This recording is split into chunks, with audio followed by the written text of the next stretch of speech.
just like I just haven't like I just have this gut feeling that like one way or another, a really terrible misjustice is going to happen here.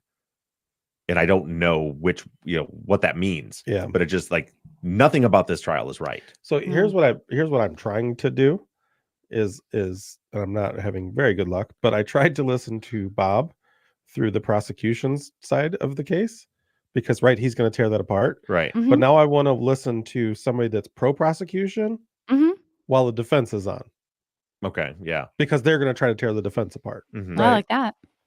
So to try to get both. Yeah. The tricky part is that you got to find ideally you'd find a lawyer that's in the room. Right. And that's tough. Yeah. Yeah. That's really tough. What's up, everybody? Again, Holly, she's back. Yeah. I don't like it. I don't like it. It gives me an icky feeling. The whole thing gives me an icky feeling. It's awful.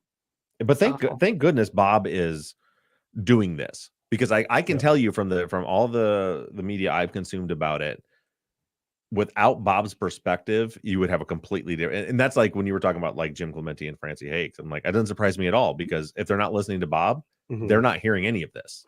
But no one is reporting any of this. What? I think she is. I mean, I think she's really she seems really uncomfortable with it. Yeah. Like in a weirdly similar way. So I think she's paying enough attention. Yeah. Well, I think that really like you can get like the thing is, it's such a cluster. It's such a clusterfuck. Yeah. That I think you can even just by taking, well, like I said, the one that 13 News or whatever I was watching, they're pretty neutral, but they're bullet pointing and they're not digging into the depths and the problems that Bob and Allie brought up. But they brought up enough that the attorney that is their consultant on that show, that news program, she keeps saying like, this is bad. This is a problem. The judge should not have done that. This ruling is not good. This is going to be right for like, so they could be listening to something like that and be getting the fact that there's all these problems there. Yeah. But Bob's the only one that I've heard so far, especially the day after the psychologist testified. I listened to, I don't know, 6 or 7 different things on it. It was a few different news recaps. I found that one really long news recap, Bob's recap, because I'm trying to figure out, because again, that was the one thing in the entire case that I heard that was like, okay, that has my attention. Yeah. Like they're like, I need to know how he came up with guilty knowledge of this. What are the options? And the option what we come up with is it could have just come from the psychologist.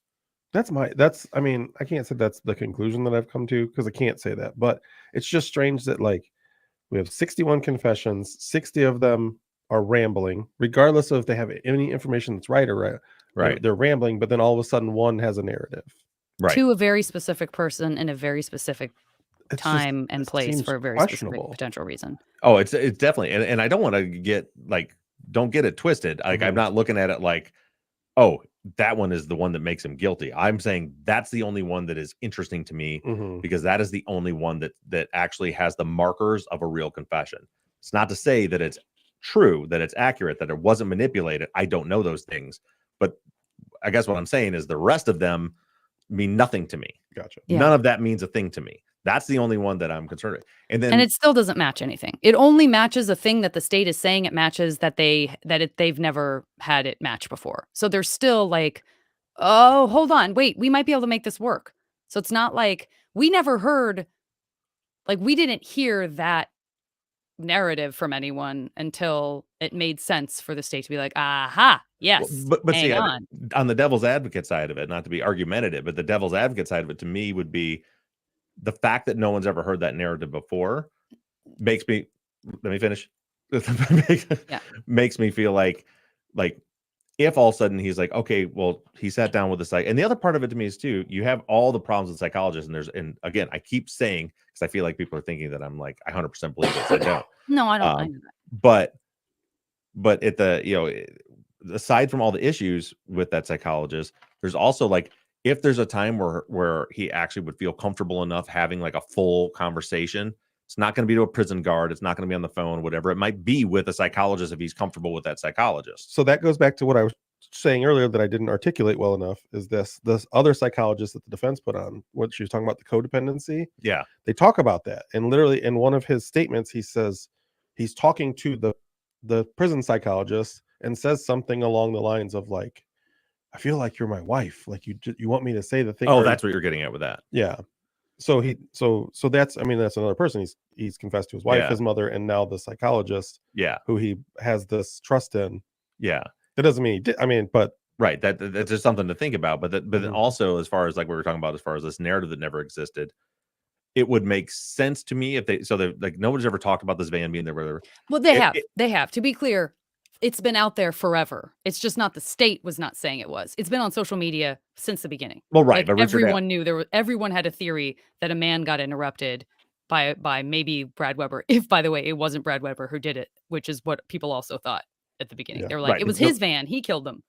Right. The point I was making is, as far as the state not ever presenting that narrative, it wouldn't be out of the question in a world where this is true. Where let's just back up and just like assume for a moment. Let's say that was just Richard Allen just sat down and said those things. There was no bullshit from the psychologist, none of it. That he just sat down and said those things. If I'm the state, and she's like, hey, he confessed to me, and this is what he said happened. Then the one thing from that I would want to look at is like, well, he said a van interrupted him. What could that be?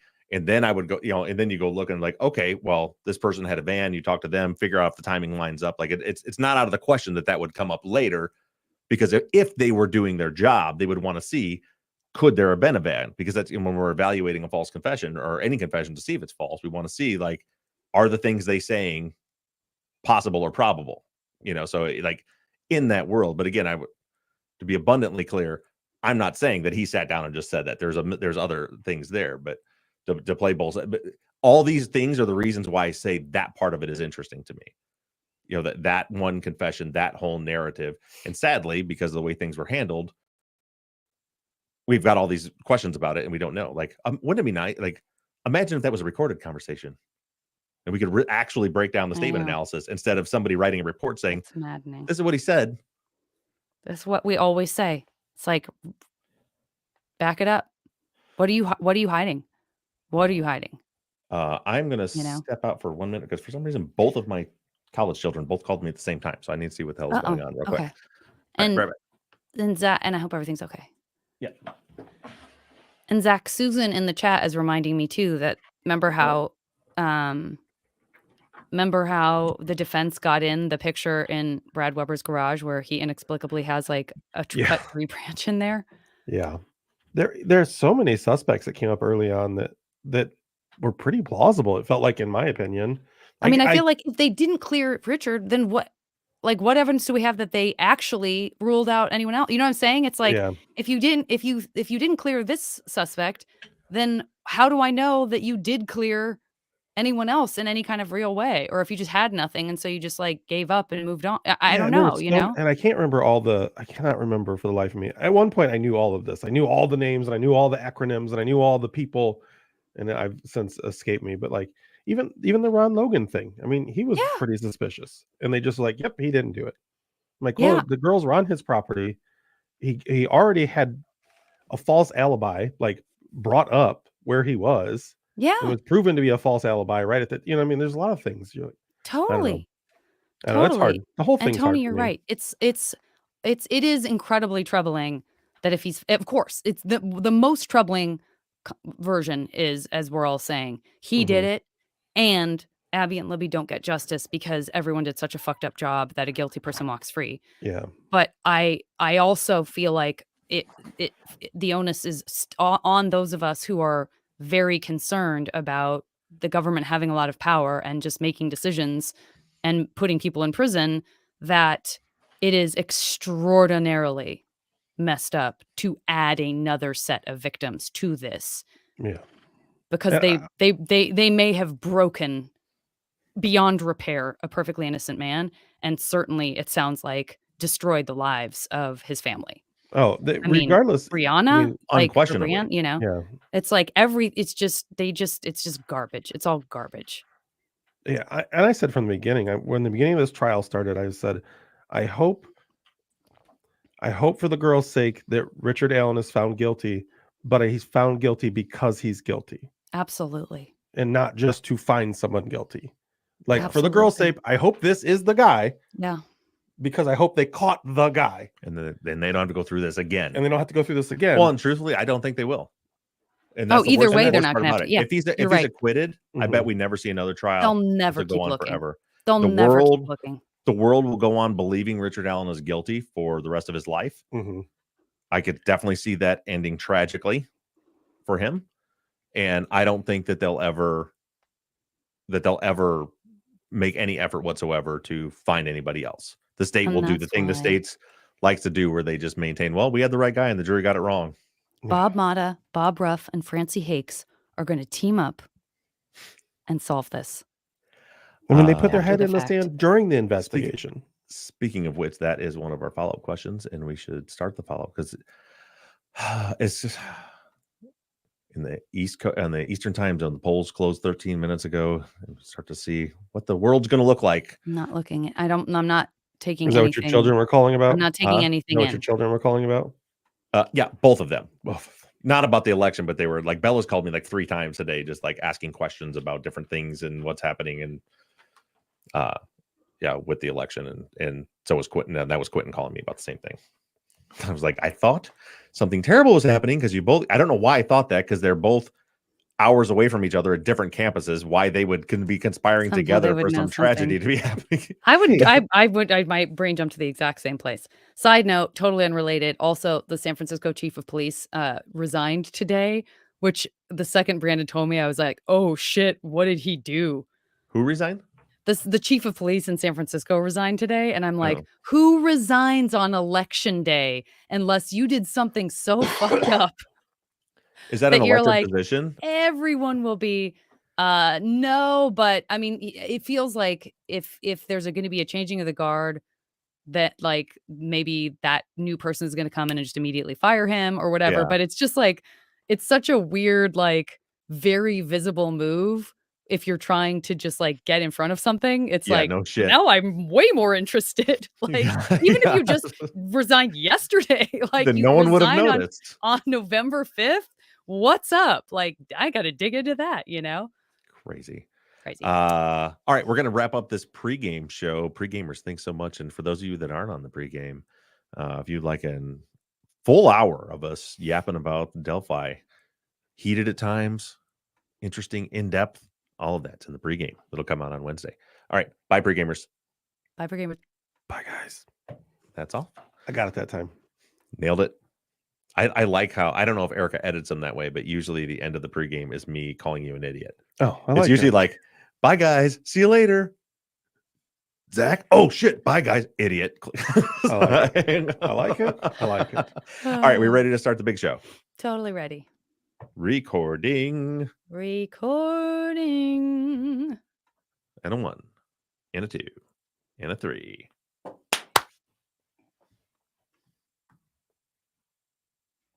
Ahoy, friends. Thank you for tuning in to Truth and Justice. You are listening to the Friday follow-up for Season 15, Episode 19, The State's Closing Argument.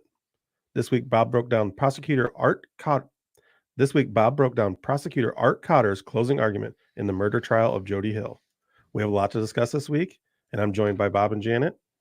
And is that right? Yeah. We have a lot to discuss. I think it's us. I know, feel but like me. I had to think about what I said. We have a lot to discuss this week, as well as your listener questions, and I'm joined by Bob and Janet as always. So before we get into that, do we have any housekeeping? Hey, yep, we have only major housekeeping is something I mentioned, guys, for the last couple of weeks, but just to remind you again that we are on vacation next week. We are? Yeah. Yay. We're off next week, so there's no episode on Friday or Sunday next week. So I believe it's November 22nd will be our next follow-up episode. We do have an episode coming up this Sunday in 2 days. And then after that, the follow-up for that will be 2 weeks after that. So don't forget that. You can find something else more fun to do than listen to us next week. But so we got that going on. We're off next week. Also, well, I think there was a question about this. Was there a question about the FOIA? There was. There sure was. Shout out to Anna M, who asked about it on the Facebook page. Yeah, so we've been waiting for the FOIA to come back from the Michigan State Police. I have got that FOIA back. It is incredibly disappointing. And I don't really know what's going on there. So I was told by one of the state troopers that worked on this case, that we have like one of his drawings on the case, that FOIA with the state police because we keep copies of the entire case file. My report that came with that drawing is in that file. Great. Filed it. And then they sent me back and said, we don't have, and they keep using the term, we don't have any responsive records because this was an assist to Benton Harbor. They have some things that are like lab reports. So I got like this big long document, but it's all just like the lab reports, like the DNA testing, the firearms analysis, stuff like that. And then I asked, because I was talking to a human back and forth, like outside of the portal that I was emailing with, and I was like, you keep saying that you don't have any other responsive records. What I'm trying to figure out is, do you have the records and you're just not required to give them to me because they were originated from Benton Harbor? Is that what you mean by responsive? Or are you saying that you don't have them? And he said, this is all that turns up when we're searching for responsive records. And I'm emailing him like, you keep using the word responsive. I'm asking you, do you have the records? I know, I understand if you can't give them to me, but can you explain to me what you have and what does responsive mean? And he just said, this is all the responsive records we have.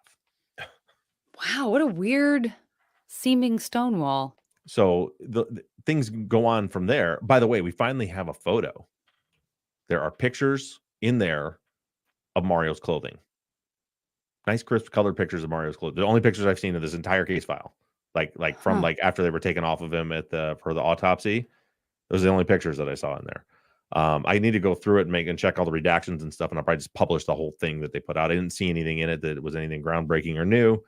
But then I thought, okay, well, if they won't give them to me, I'll file a request with the Niles City Police Department because they were also part of the homicide task force. They replied right away and said, we have no records on this. I'm like, and I said, again, you should have copies of it. The task force was initiated. And he said, no, we return our records back to the initial agency when we're done. We don't have anything. So this is the big concerning thing. I don't know what the state police had, because what was pissing me off is that Matt, the guy that did the crime scene diagram. Were you supposed to say his name? Yeah, I've said it before. I mean, it's literally on the diagram. It's written on it.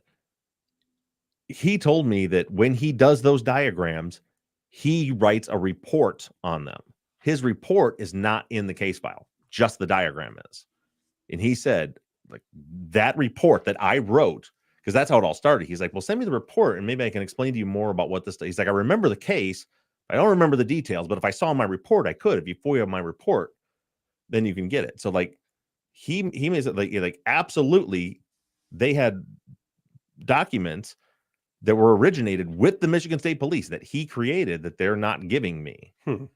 And I still don't know if they exist. But the bigger concern to me, what really bothers me about this is, and I said this to the guy at the state police, I'm like, look, there is a high likelihood that this case is going to need to be relitigated. And if you're telling me you don't have the case file, and Benton Harbor is saying they don't have the case, anything from the case file, and the prosecutor's office is saying they don't have anything in the case file, how the fuck are you guys going to prosecute this? Like, let's say there's a million scenarios, but let's just say there's what you would call a technicality that gets Jody's conviction over, or a new trial ordered. Let's say, for all of you that think Jody's guilty, let's say Jody is guilty. And based on a technicality, a new trial is ordered and they need to retry Jody. They can't. They literally have zero evidence. Nothing. They have no evidence. They have no crime scene pictures. They have nothing. None of the physical evidence. Or Jody is innocent, as I believe, and the conviction is overturned based on actual innocence. They can't go find the person or try the person that actually killed Mario because, again, they don't have any. They have nothing. Like, how can everyone be this fucking irresponsible with material like that? But that just me bitching. But this is a problem. It's a big problem. As a matter of fact, I just went to the polls today and voted against the new prosecutor that's in there, and hoping to get somebody else in there that'll actually talk to me.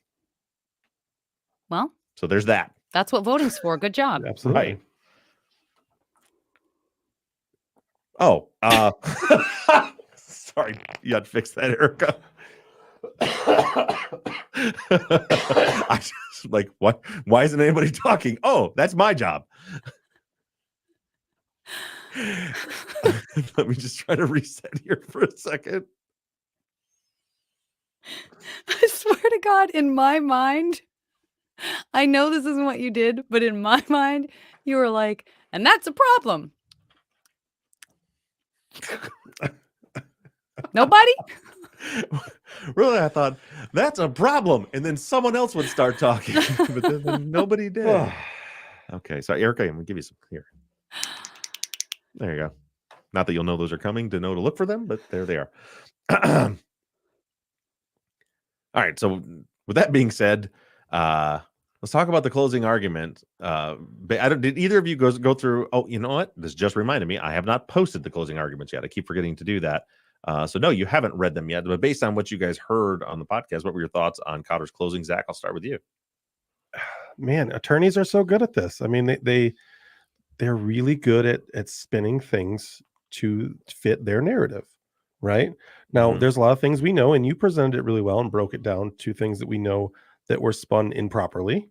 But if you're just listening to what Cotter has to say, it's pretty damning.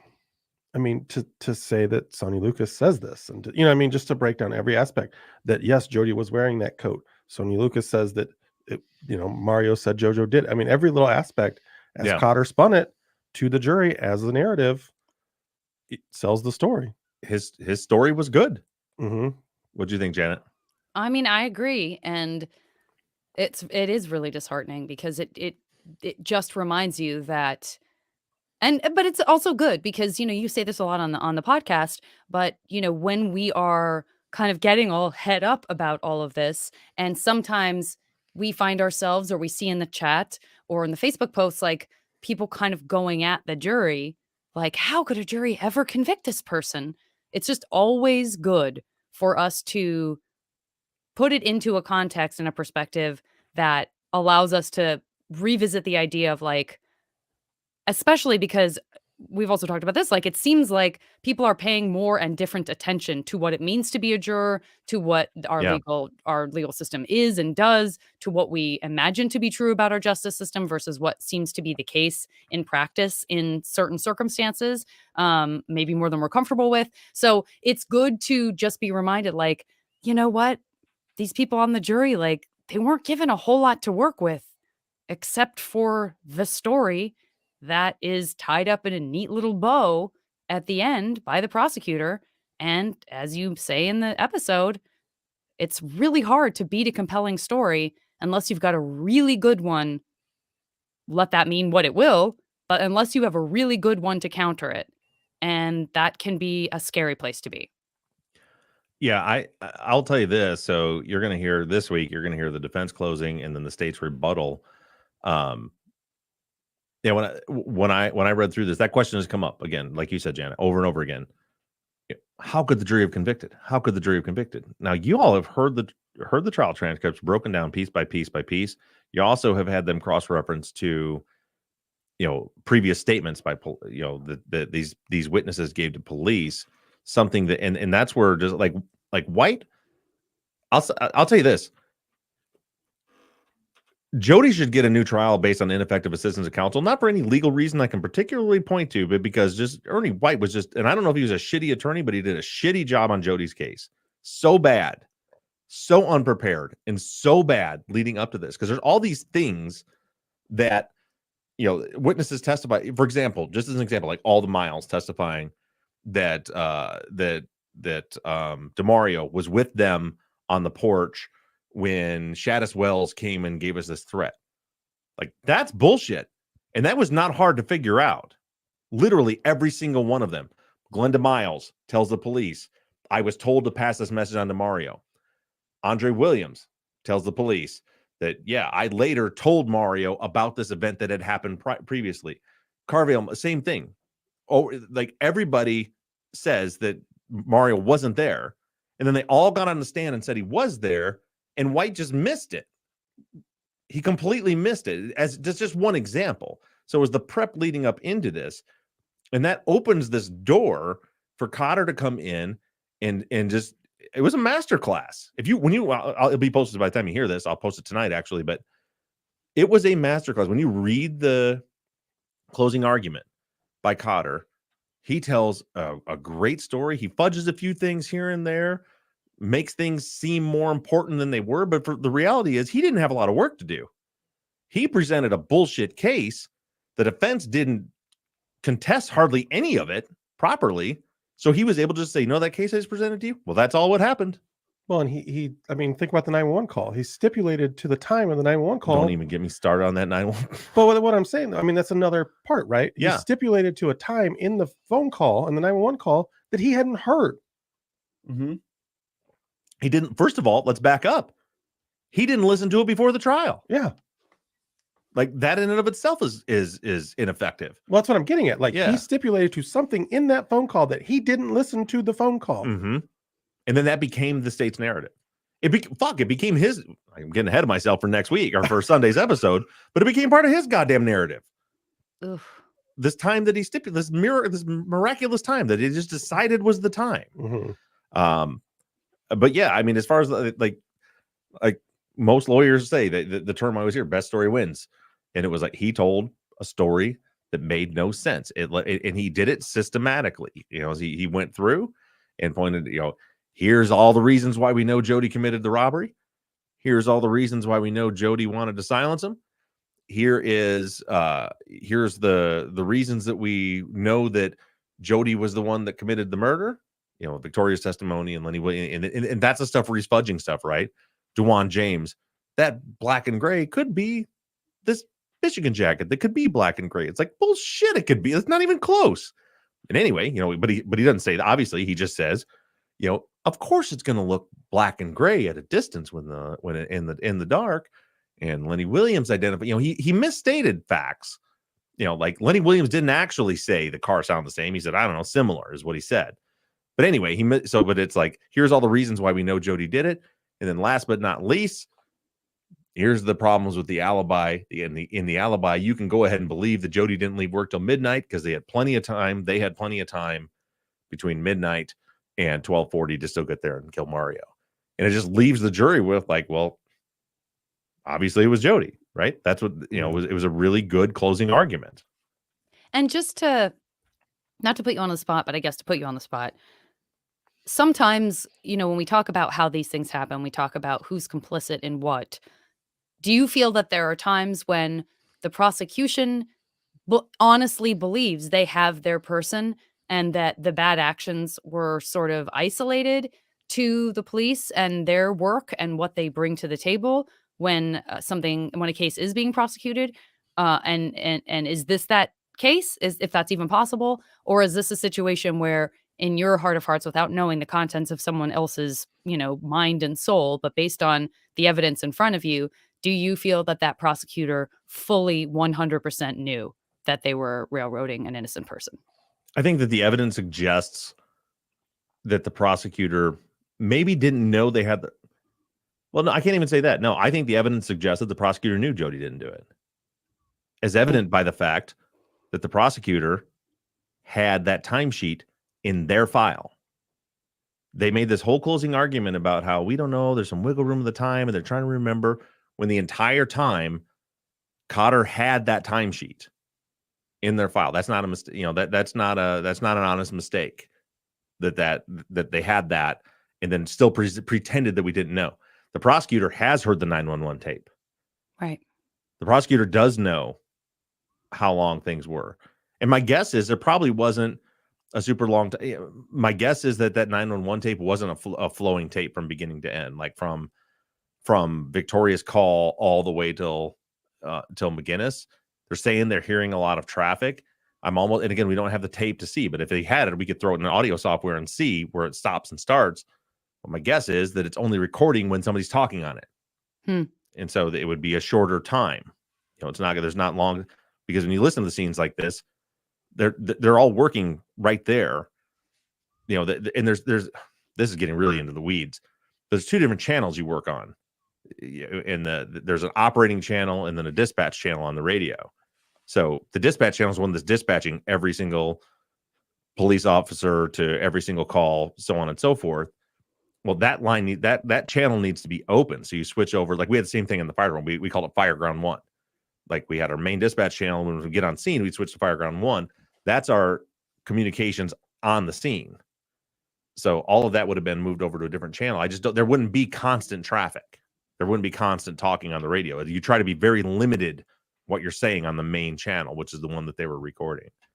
And then also there was I don't know. There was a phone call on it. The whole thing is just a mess. Yeah, that's actually really interesting. I'm glad that you just kind of put it in that context because I'm realizing as you're saying this, and forgive me if I'm the odd person out here, but I guess I'm realizing as you're saying all this that I still don't understand what is purported to be on the call, like from start to finish, like whatever the actual start and actual finish and everything in between. Could you just refresh me on what would be purported or what you would expect to hear on something like that? Well, you heard me stammer halfway through it because it occurred to me that had the 911 call on it, which would mean it's the phone line. But then they're saying that over the radio, they're hearing radio traffic. So I don't know what the fuck it is. Now that I'm right in this moment realizing if it's supposed to be the same recording, why do we have a telephone call and radio traffic on the same recording? Why do we know why they played it at all? I mean, it was the state who played it. The state said they were playing it to establish the time. Instead of just, having the EMS report come in or the dispatch log or any other way we can absolutely know what time it was. Weird. What they were doing was apparently on that recording, they said when they got a hold of McGinnis, they said on the recording that it's 12:51 a.m. And so what the prosecutor was doing, what they said was happening was they started playing it. And so you could hear, and they played the 911 call and then continued playing this tape, which again, I don't know how the telephone and radio come together there, but there are all this ancillary traffic that's going on. They said it sounds like radio traffic. And then at some point they're going to say, contacted McGinnis, it's 12:51 a.m. And then we're supposed to do the math and say, okay, well, the tape played for 20 minutes. So they said at 12:50, this was 12:51. So if we go back 20 minutes, and that means the 911 call came at 12:31. Or they were saying 12:40, but we know it wasn't 12:40 because the tape played for 12 minutes and they still hadn't gotten to 12:51 yet. That just is so weird. Yeah, the whole thing is extremely suspect. The call, and again, especially because back to your original question, like, could this have been the prosecutors really thought they had the right person and it was just the police that were? No. Yeah. Because the prosecutor could have easily gotten the dispatch log. Yeah. They could have looked at it and seen exactly what time this call came in. And for those people that are in like the Jody is guilty camp, you can't ignore that. Like you can't ignore that this information was there and readily available. It is an oddity and it is rare and I've never seen it before. This was easily accessible information to know exactly what time this crime happened. Easily accessible, and we don't see any of it. And the only way the prosecutor is now going to try to establish the time of the murder is to play this tape. Like that's the best. So what it tells me is, obviously it was important to Cotter to show evidence to the jury what time the murder happened. That was a major part of his case. He had to show what time the murder happened. And his method for doing so was to play this long ass recording where at the end of it, they're going to say it's 12:51 for you to do the math to figure out what time it happened.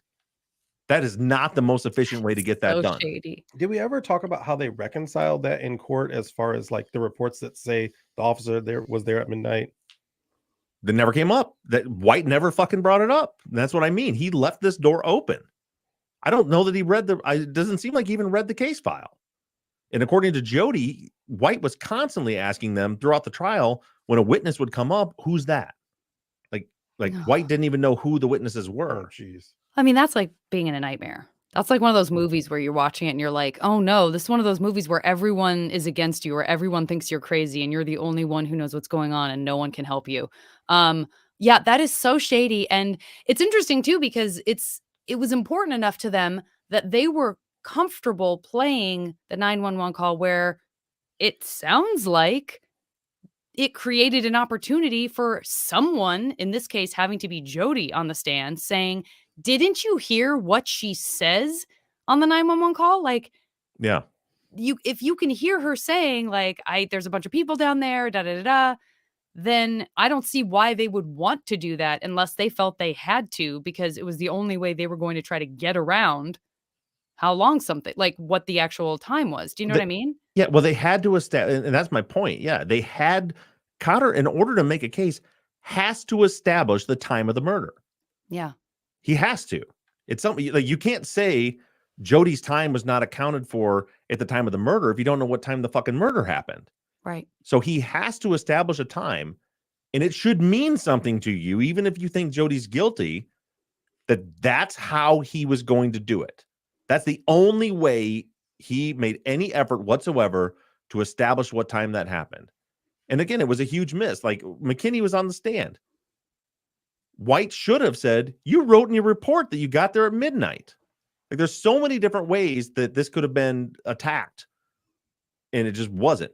White could have subpoenaed before the trial, the dispatch log, the EMS report, all the stuff that's missing from everything that would have a concrete timestamp is absent from this file. You should be wondering why that is. Doesn't this make you wonder who else is in that prison who may not need to be and shouldn't be? So many, yeah, it always does.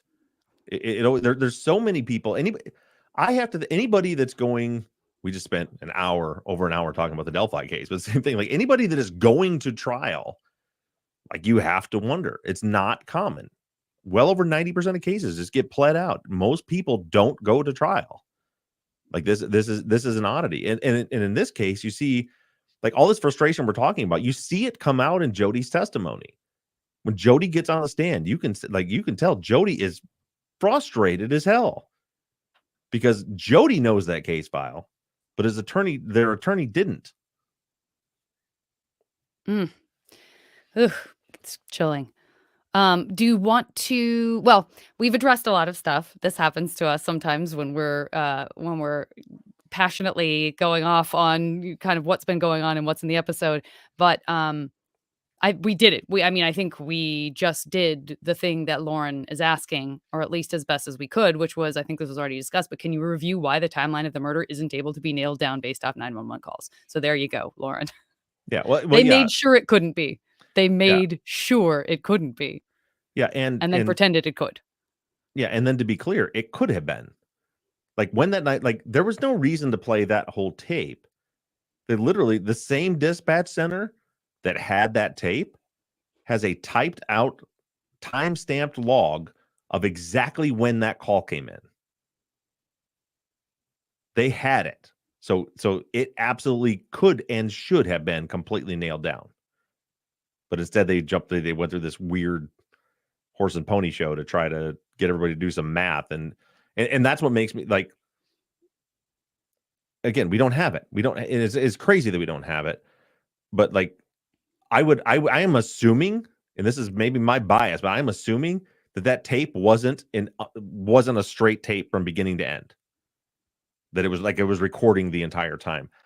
Most notably because the telephone call and the radio traffic are two different things.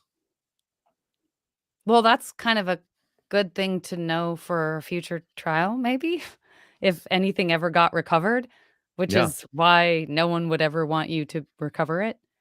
When people who believe that Jody is guilty, have you had that like, I'm trying to remember if you've had that discourse where they have a reason why that information wouldn't be available? Like, do they have a reason for why there would be no dispatch log, or does that never enter the conversation? I'm just curious.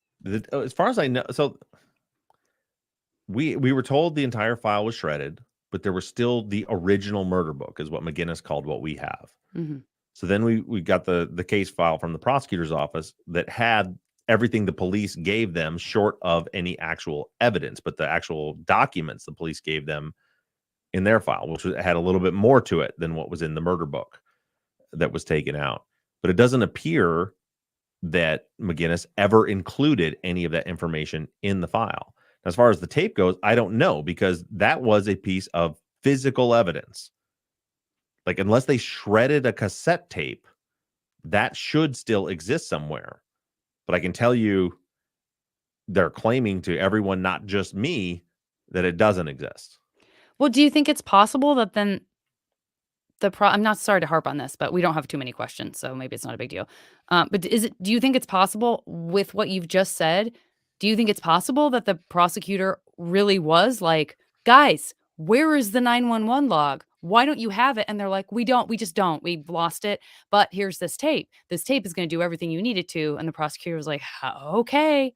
And like, wasn't part of the craftsmanship that could have gone into all of this. Like that the prosecutor's like, well, you guys really fucked up, but I guess I'm going to work with what I've got. No, because I don't know why I'm trying to give this guy so many outs. all the prosecutor had to do was literally, I would say he could walk, wouldn't you, Oh, no. Zach? Yeah. Could walk No! from his office Yeah. to the dispatch center Oh. and say, hey, I need the dispatch log for this They're this next call. door. They're literally next, like they're connected. Okay. Yeah, well, All it would right. have been Benton Harbor dispatch, so he would have had to go over the bridge. Yeah, but still, A mile and a half. Yeah. Well, It would've hold on. Nobody So- said anything about a bridge at first. This seems So- impossible.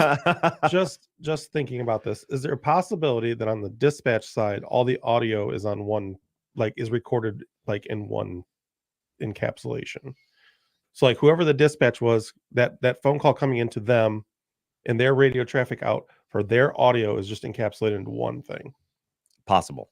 Great question. Because that's the only way that I could think that why it would be, Yeah. because it definitely is two different things. But if their audio is being captured somewhere else, third party somehow, Yeah. That is possible. I don't know how that works, and I know how it works at the Barron County Dispatch Center, which is who dispatches Benton Harbor now. mm-hmm. But at the time, Benton Harbor had their own dispatch center, and they're not giving me any information, so I don't know.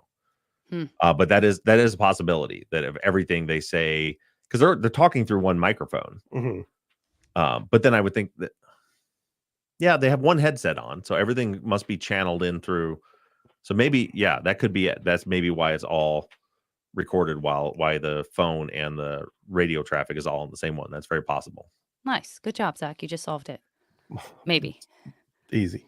No, but it's good. But like, it's good to think these things through. I mean, it's Yeah. good to be thinking critically about this stuff to try to unpack, how you would go about even doing this. Real quick before you go to Yeah. the next one, I want to address what Nick Bowman just said in the YouTube chat. He said you need Susan Simpson to go boots on the ground and find all this in a box in storage. That would be great if they would let anyone in the building or look at a box or claim they even have a storage. So in Susan's case, they were like, sure, you go through it.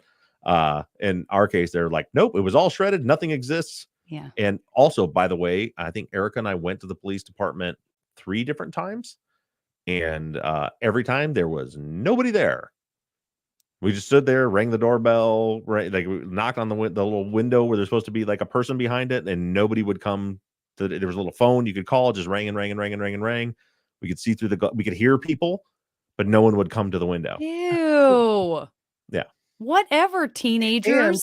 Did you And hear him that's- giggling and whispering behind the glass? Come But on. the thing you have to realize too is that is before any of this came out. They didn't know who Bob was at this point. Yeah. Well, they knew I had filed the FOIA request, and But they McGinnis didn't know knows that- me. Okay. Yeah. All right. Well, fair enough. But Yeah. I didn't. I'm assuming they didn't know you. Yeah, whoever was supposed to be there. Yeah. Nick says, did you jiggle the doorknob? Yeah, should have.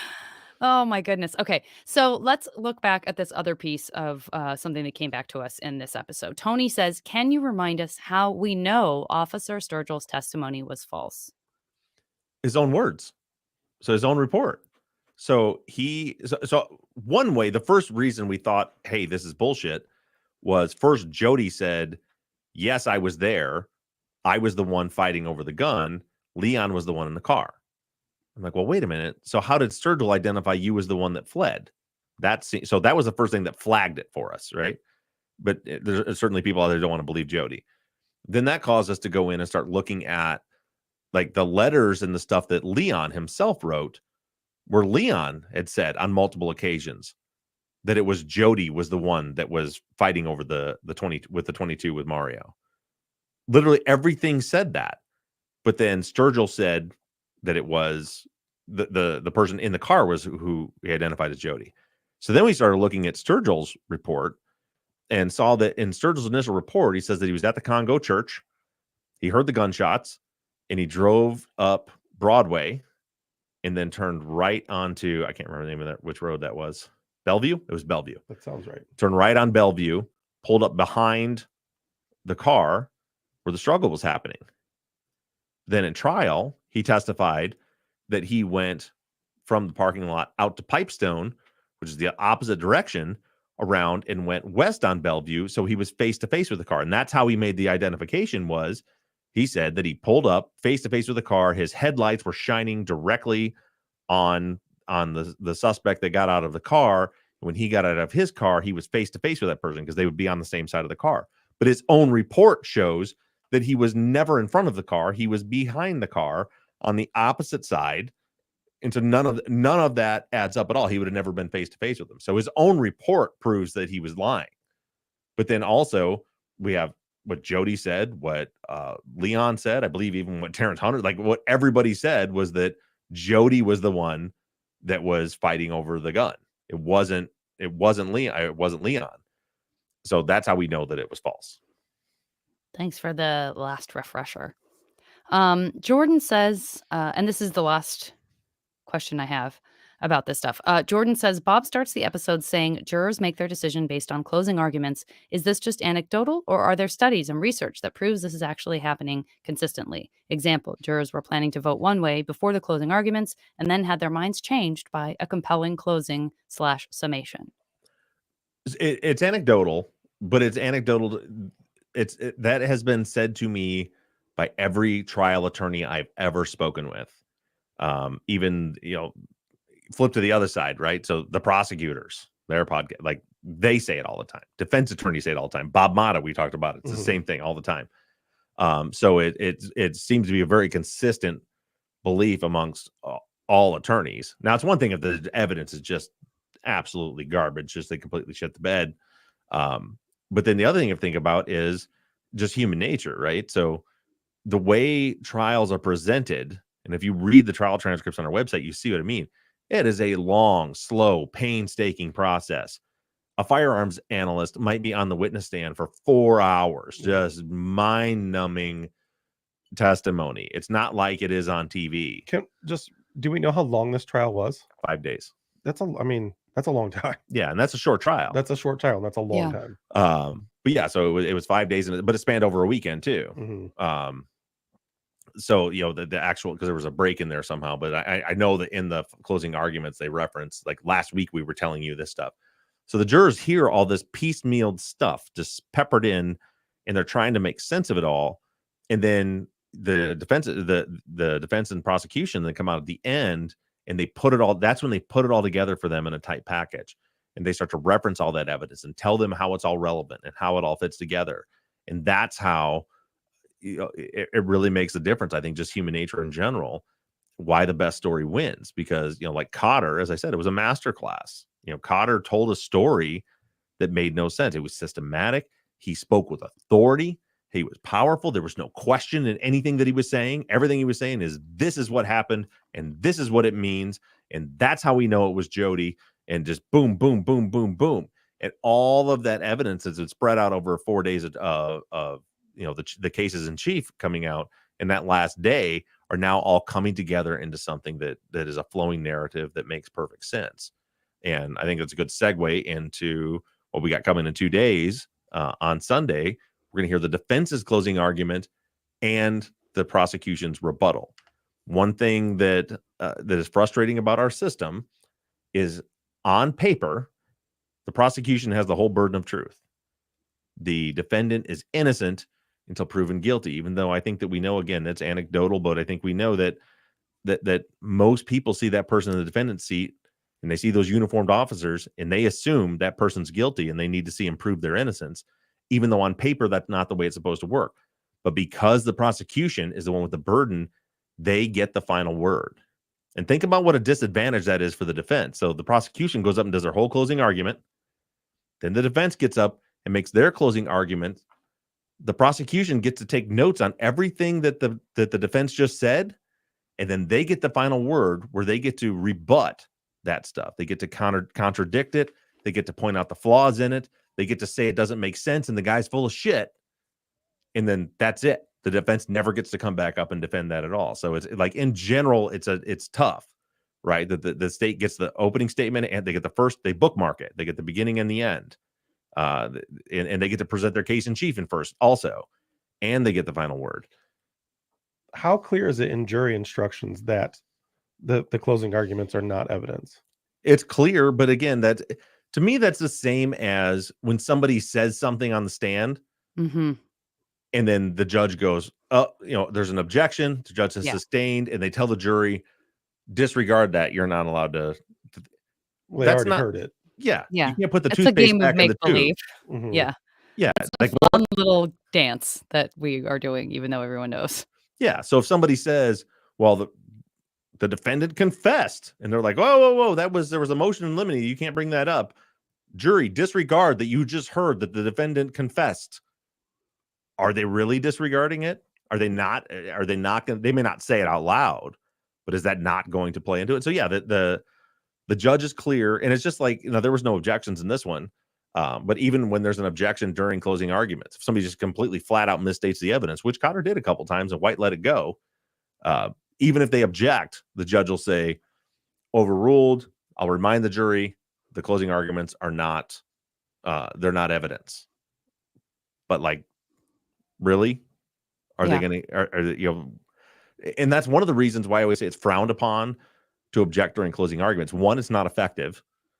And two, it tends to just make you look kind of desperate and petty. That's why a lot of attorneys won't do it, because they know they're not going to get they know they're not going to get anything done about it. And at the same time, they're just going to look petty unless they're able to like come out in their closing then and point out how that information was incorrect. But anyway, you're going to hear all about it. You may have already got the hint of this, that I was not impressed at all with Ernie White's closing arguments. I even shared with you guys some of Erica's notes when she was writing the outline in it. Erica was not impressed. Yeah, young Erica was not impressed with the closing arguments of Ernie White. So you're going to hear all that on Sunday, and then don't forget that the follow-up for that will not air until 2 weeks on the 22nd. Make sure you tune in on Sunday. Thanks everybody for tuning in. Thanks for all your love, support, and engagement. And we'll talk to you guys in 2 weeks. Thanks, everybody. Follow-up.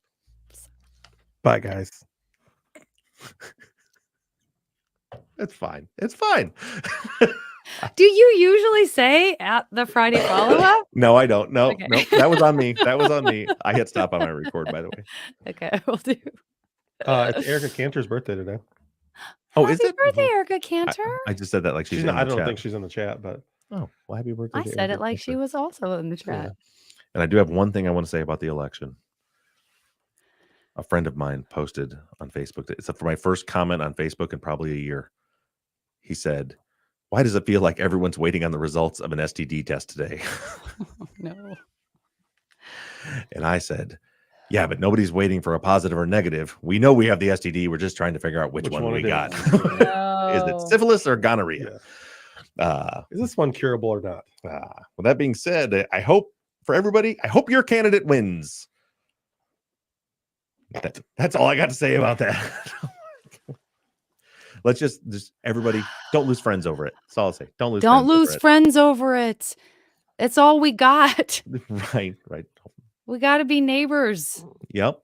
We got to be neighbors. We're all going to get through it. Everything's going to be okay, no matter what happens. Just be kind. Just try to be kind to each other on a person-to-person level. Just try to be kind. Let's all try to be kind. Kindness. And that is a good final word for our Patreon people who are still watching. Oh, never mind. Oh, go ahead. Are we streaming still? Yeah. Hey, anybody that's in the stream that's not on Patreon, definitely check out Patreon. It's patreon.com/truth and justice. We spent an hour today arguing about Delphi. Not that we gave you anything that you can't find out elsewhere, but you can just hear us argue about it. So it should be noted that while we are still streaming, it's only patrons that are going to see. No, right? This is live. This is these 28 people that are still here are going to see it too. But yeah, it was a good one. Every little bit helps. Listen, I was trying. I appreciate it. Listen, there was even a point. There was a question about Delphi, and I was going to slide that in the episode. And then you said, "That's a good point to say. Fuck off. We're done." So it's a lot like that, everybody. That's what was going on in the pregame. All right. I'm hot. My I'm favorite kinds sweaty. of arguments are where we're all basically agreeing with each other, but we're But just just being still- really passionate about it. Right. Right. Oh. All right. I'm gonna go inside and see if the world's melting down yet. Okay. Gonna take a gummy. I'm gonna get take the back dog and for a walk. relax. I'm gonna take a so dog hot for a in here. walk Why is it without so looking hot? What at time does it anything. get? What time does it get dark there for you now? Oh, it's so early. It's like 4:30. Fourth. Oh my God. It's West so Coast. early. I swear. Well, when I came on, I had all the lights on already because I knew I had like a half hour before I was going to be in complete darkness. Oh, that's crazy. Yeah, here it's like I was just bitching today that because of the time change, it's dark at 6 now. 4:30 is crazy. It is. It is pitch black by like I swear by 5, but I promise you, and it's like, also it's like it feels. I swear it's darker than it was in just an hour. Like now 6 feels like midnight. Yeah. Like somehow Well, I was it's like, way darker. I was just thinking in the summertime when we finish these recordings, we're done at like 9 o'clock or whatever, and we leave. It's still light out, and then it's like getting to the point. It's been to the point where like now I got to like turn the lights on when we're leaving so we can see what's going on. And like today, I had to turn the lights on to come down here to Yeah. record. Yeah. It's And those of you who are still in there who are so deep into Delphi, I love you for it. I feel you. I think about it all the time, way too much. I'm so Yeah, glad Janet that you was guys quite are all passionate. crazy Janet- with us. I think we can all agree during the pregame went on a Bob Ruff style 20-minute solo was rant. good. Yeah. I was thinking about that because I have a friend who frequently is watching but isn't necessarily saying anything. Yeah. And that person is going to say, "You finally interrupted Bob as much as he interrupts you and Zach." Right. And we didn't interrupt you at all. I didn't say a word for, I don't know. That's probably the longest I've ever been quiet. No, you're very patient with me. Again, as I am patient with you in normal circumstances. I'm just a girl. Thank you, Just a Cece. girl. Love you All guys. right. We're going to let this thing end. I love you, Janet. We love you. Love Chat. you, chat. Hey, I'm over here. What about me? I'll tell you I love you later. Buddy. It's fine. Oh, I It's love fine. you. Not you. I know you do. Oh, yeah. Good luck with Bob. Good luck on that. Best of luck to you. All right. Goodbye. I'm ending this thing. All right. Love you, my Bye, friend. everybody. Bye-bye. Bye, guys. It's so sweaty. I'm so sweaty. I'm still live on Facebook or Instagram, whatever the fuck we're live on. It's YouTube. We shouldn't be live anymore. Oh, I